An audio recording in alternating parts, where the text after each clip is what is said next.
In this video, we are going to take a tour of this house, or should I say the house framing. And this is what a home might look like if built with rough sawn lumber in the 1940s and possibly the 1930s and 1950s, where we have spaced sheeting because we're going to be using cedar shingles. Now let's go ahead and remove everything down to the floor joists and take a look at what the floor framing might look like. And for those of you who know a little bit about framing, you're probably wondering where the treated lumber is or even the anchor bolts. And you're not going to find them because this is an older house. And I left them out because I've worked on plenty of homes that look just like this. So let's go ahead and remove the foundation so we can take a look at our 6-inch deep footings. This is something else that I've seen on older homes. Instead of an area here where we go 12 inches into the ground,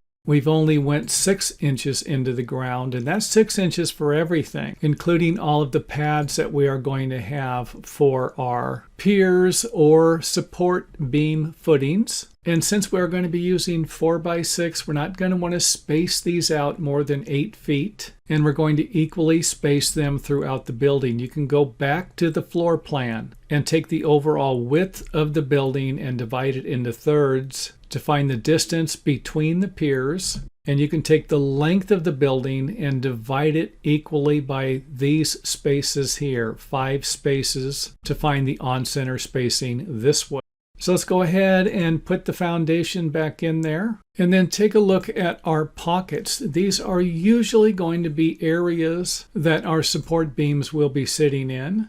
And of course our concrete piers with the post here to support the beams that will be supporting the floor framing. So again, our pockets right here will be supporting the end of the beam. And for those of you wondering why these aren't treated beams or why they don't have something in between the lumber and the concrete, that's because they just didn't worry about it back then. And I do have to say, doing repairs and remodels to building, I rarely came across a situation where this part of the beam was rotted unless there was some type of water damage problem. For example, some water leaking onto that area. Now I wanted to provide you with 2 different versions. I wanted to provide you with this one here, which I've seen plenty of times, and then a picture of something that I've seen a little more often, where you might have a flat piece of lumber underneath the post. And in California, even though they didn't use treated lumber during that period of time, they often used redwood, and that would include redwood sills also. However, you didn't run into it on every project. So we're going to start with a nice flat, perfectly level foundation and sill plates, and maybe they would have even double checked it back then. Now that is probably not the case. I don't want to get carried away here. And of course we have our foundation vent cutouts over here so that we can get some ventilation in the crawl space and a better view of how the beam might fit into the pocket here. Along with our blocking, our joists are 24 inches on center, another thing that I ran into often.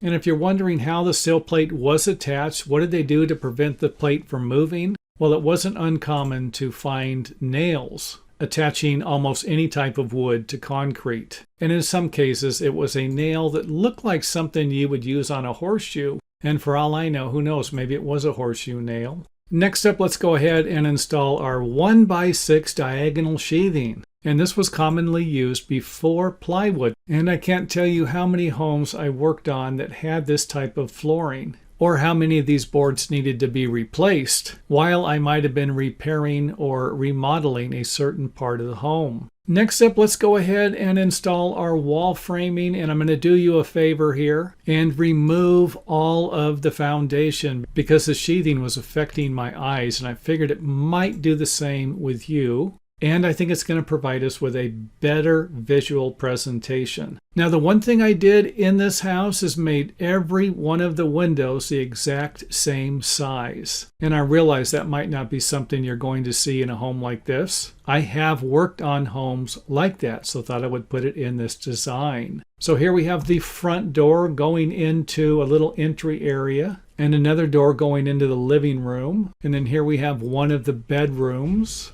Next up, let's go ahead and head over to the bathroom and the other bedroom. And for those of you wondering why this window is so low, that's because they often only had bathtubs back then, and they didn't need to have a high window. Back door to the house, all of our windows, dining room, kitchen. Next up, let's head to the other side of the house here where we don't have any windows in the dining room. However, we have a couple of corner windows in the living room. And this is probably going to be the wall that most of you are going to want to remove to open up this area. Next up, let's head over to the pantry and the bedroom closet. Pantry, bedroom, closet. And for those of you who have noticed, we have one beam in the house. And for the rest of the openings, we have a 2x4 that's turned up on its side and a shaped piece of lumber for this part and only one top plate. Again, trying to provide you with another situation you could run into on one of your projects. And of course, the hallway and the bathroom. Another view of it there. And then let's go ahead and head over to the front bedroom where we have the closet for the bedroom here and the entryway. Another view of the entryway from this section. And now let's go ahead and take a top view where we can get a better idea about the living room entry, bedroom, closet, bedroom over here, small hallway, bathroom, bedroom, kitchen, closet again, pantry, and dining room. Next up, let's go ahead and install the ceiling joist. And even though I made this section here 2x6, it is not going to be uncommon to find 2x4 here, even if it's going to be 14 feet. I cannot tell you how many projects I ran across like that. And of course, the infamous strong back. And this would have been a 2x4 or even a 2x6 turned up on edge and then toe-nailed into the tops of the joist on both sides to try and keep these long sections as straight as they possibly could. However, in some cases, it didn't really help much. And for those of you wondering why we don't have any midspan blocks or blocks over here, I'm not about to suggest your house won't have them. However, this house doesn't. And to keep the joist straight, they would often either use the strong back or nail a flat 2x4 like we have here and over here to the top of the ceiling joist. And for those of you wondering why these aren't next to each other, like you might find in a roof truss framing system, it's because these boards were often placed in the center of the rooms. And if you remember, the kitchen was a little bit smaller because of the pantry. Next up, let's take a look at how the joist might lap in a situation like this in the bathroom. And keep in mind, this is all 2x4, like I said. And if there's no 2x6 on the job, you're probably going to see a 2x4 here. And this board right here is providing us with drywall nailing backing for the corner here. Or in this case here, lath backing, back when they used to lath and plaster the interiors. And of course, we are going to need a crawl space into the attic. And back then, I believe they still had a minimum of 22.5 inches by 22.5 inches. Now, something else that you used to see was instead of a 2x6 like we have here, we'd often have a 1x6 for ceiling backing. Let's go ahead and remove the walls to get another view here. And this is probably something I'm going to start doing more of in my videos because it seems to provide viewers with an unobstructed view of this particular section of the framing. Next up, let's go ahead and throw in some roof rafters. And those roof rafters will be spaced 24 inches on center. And we are going to be using 2x6 because of the wider span of this particular building. Next up, let's go ahead and install our blocks. And engineers at this particular time were not concerned about perimeter nailing. So the blocks didn't really need to attach to the framing plates. And of course, since we have a straight gable roof here with a 1x6 ridge, another thing that wasn't that uncommon, again, because they weren't worried about perimeter nailing. Where today we have to have thicker ridges to create the perimeter nailing we need around the perimeter of the roof framing.